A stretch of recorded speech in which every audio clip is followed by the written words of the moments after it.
Hello everyone! Our Global Beta 3 test will begin on September 15th Pacific Time in the evening. Up until now, we've introduced new content mainly through written announcements, but this time, we've recorded live gameplay footage to help you better understand Mistfall Hunter, follow me, and let's step together into the dark fantasy world of Mistfall Hunter. We've currently developed 5 classes: Mercenary, Sorcerer, Black Arrow, Shadow Strix, and Seer. We want to offer players a wide variety of playstyles, so each class has 2 archetypes with distinct combat styles. Some classes even use different weapons, depending on the archetype. In the latest version, we've finished development on female characters, as well as a new subclass for the Seer, the Blasphemer Seer. For today's demo, I'll be playing a female Seer. Recently, we also completed the character customization system. First, we need to choose a preset appearance. Let's go with number 5. Then, we can further fine-tune the facial details. In the current version, there are 7 facial areas with a total of 56 customization options to meet players' personalization needs. More customization options will be added in the future, giving everyone greater freedom of choice. For today's demo, we'll skip the tutorial stage after character creation. Welcome to the world of Mistfall Hunter. In this version, we've completed the development of the camp and related NPCs. The mysterious girl, Dew, can finally meet everyone. Dew is a crucial character in our world. She will guide guild hunters on their journey against the Gildening, helping them level up and unlock skills and talents. After finishing the dialogue, let's explore the camp a bit. The current task is shown on the right side of the screen, with the next destination marked by a blue exclamation point. Let's first say hello to Sigrid, who's in charge of Victory Wine. On the left is the warehouse, but you can also press tab anytime to open its interface. On the right is Kazaro from Dimitriheim, the NPC in charge of the shop. Over here is Woodling Pip, who runs the auction house, along with his pack animal. The workshop is not unlocked yet. We'll cover it in detail later.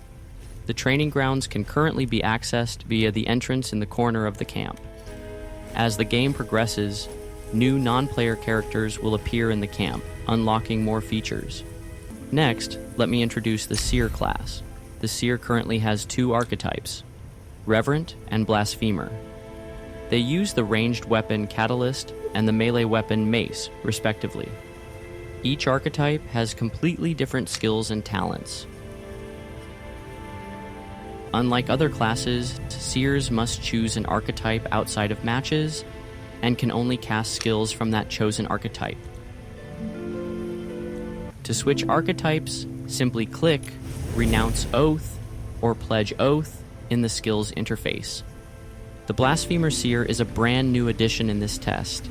Its core feature is accumulating curse mana through attacks, and once curse mana is full, switching runes to unleash different enhanced special attacks.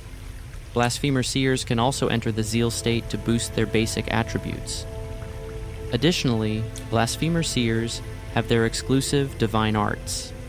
In Mistfall Hunter, each class and archetype has its own unique set of skills and talents. We look forward to seeing the many different playstyles you develop during the test. Next, let's team up and get ready for combat. Guild hunters forming a team will enter a multiplayer camp, where everyone can see each other in the same scene. Emotes can be used both inside and outside of matches, and we'll continue to add more fun emotes over time. In this test, stages are divided into normal and chaos difficulties, both supporting solo and trio modes. On normal difficulty, guild hunters cannot bring equipment above excellent rarity. This restriction mainly aims to prevent excessive equipment disparity within the same match. Chaos difficulty requires all equipment to be at least rare. Monsters are tougher, and drops are of higher rarity, offering greater risk and reward for a more exhilarating experience. Today we'll demonstrate a match in trio mode on normal difficulty. Now, let me introduce the extraction loop, the core gameplay of the game. As demonstrated earlier, after preparing in the camp, you can enter matches to explore Brandergard. In the fortress, you need to loot treasures, fight monsters and other guild hunters, while searching for returner woodlings to successfully escape. You can only bring back the items you're carrying if you successfully escape. Let's skip ahead and get to the boss challenge. In this test, a brand new boss has been added, Harold, the Fallen General. He was the last general of Brandergard who, having trusted the wrong people, strayed ever deeper down a path of destruction. In battle, we first need to defeat the soldiers who have sealed the general's soul. When General Harold's soul returns to his body, he enters the second phase.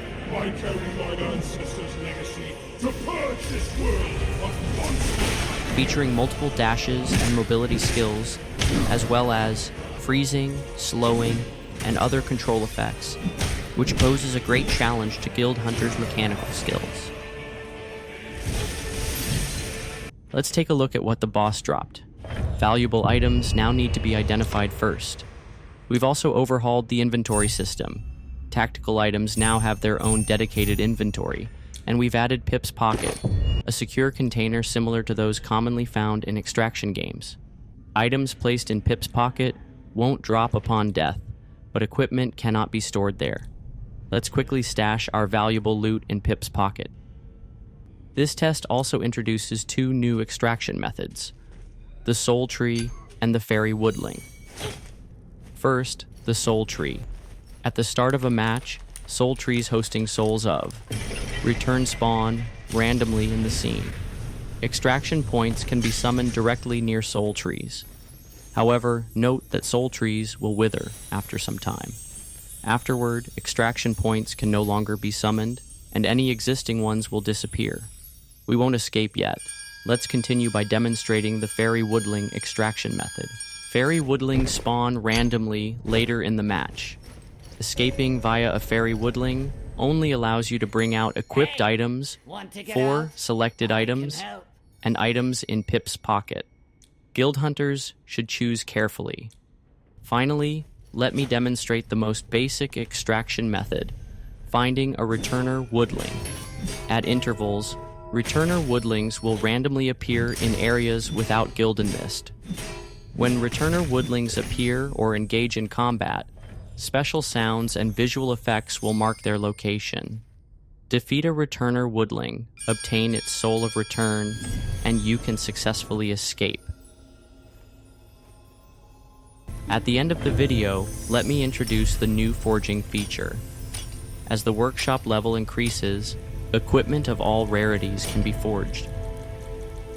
Currently, epic accessories can only be obtained through forging. Forging also has a chance to trigger a perfect forge, granting equipment of +1 rarity. For example, in this perfect forge, I received an epic mace. Good luck to all guild hunters in your forging adventures. That's all for this video. Due to time constraints, we couldn't cover everything. Please explore more gameplay and updates during the test. The current version may still have issues, so your suggestions and feedback are greatly appreciated. We hope you all have fun. Enjoy the game.